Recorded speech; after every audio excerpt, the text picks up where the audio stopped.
തൃശൂർ പടിയൂർ ഇരട്ടക്കൊലപാതകത്തിൽ പ്രതി പ്രേംകുമാറാണെന്ന നിഗമനത്തിലെത്താൻ പോലീസിനെ സഹായിച്ചത് മൃതദേഹത്തിന് സമീപത്ത് നിന്ന് ലഭിച്ച കത്തിലെ കൈയക്ഷരം.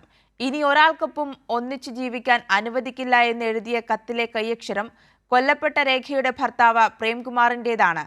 രേഖയും അമ്മ മണിയും കൊല്ലപ്പെട്ടത് വ്യത്യസ്ത സമയങ്ങളിലാണെന്നും ഇരുവരെയും കഴുത്ത് ഞെരിച്ചാണ് കൊലപ്പെടുത്തിയതെന്നും പോസ്റ്റ്മോർട്ടത്തിലൂടെ വ്യക്തമായി. പ്രതിക്കായി കേരളത്തിന് പുറത്തേക്കും അന്വേഷണം വ്യാപിപ്പിച്ചിരിക്കുകയാണ് പോലീസ്. അഴുകിത്തുടങ്ങിയ മൃതദേഹങ്ങളിൽ നിന്ന് കാര്യമായ തെളിവുകൾ ലഭിച്ചില്ലെങ്കിലും മൃതദേഹത്തിന്റെ സമീപത്തു നിന്ന് ലഭിച്ച ഫോട്ടോകളും കത്തും പ്രതിയിലേക്കെത്താൻ പോലീസിനെ സഹായിച്ചു. രേഖയും മുൻഭർത്താവും മറ്റു ചില പുരുഷ സുഹൃത്തുക്കളും ഒന്നിച്ചുള്ള ഫോട്ടോകളും ഇനി ഒരാൾക്കൊപ്പം ഒന്നിച്ച് ജീവിക്കാൻ അനുവദിക്കില്ല എന്നെഴുതിയ കത്തും സംഭവ സ്ഥലത്ത് നിന്ന് പോലീസിന് ലഭിച്ചിരുന്നു.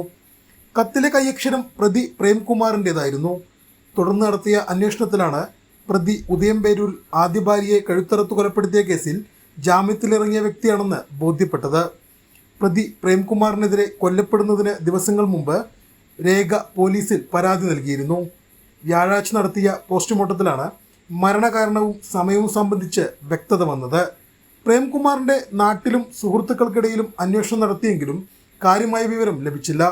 ഇതിൻ്റെ അടിസ്ഥാനത്തിലാണ് സംസ്ഥാനത്തിന് പുറത്തേക്ക് അന്വേഷണം വ്യാപിപ്പിച്ചിരിക്കുന്നത്.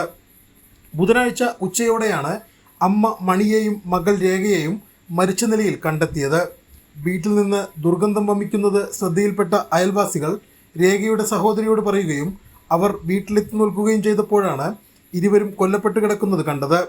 കഴിഞ്ഞ 5 മാസമായി പഞ്ചായത്ത് ഓഫീസിന് സമീപത്തുള്ള വാടക വീട്ടിലാണ് ഇവർ താമസിച്ചിരുന്നത്. തൃശൂർ റൂറൽ എസ്.പിയുടെ മേൽനോട്ടത്തിൽ കാട്ടൂർ പോലീസാണ് അന്വേഷണം നടത്തുന്നത്. കൈരളി ന്യൂസ്, തൃശൂർ.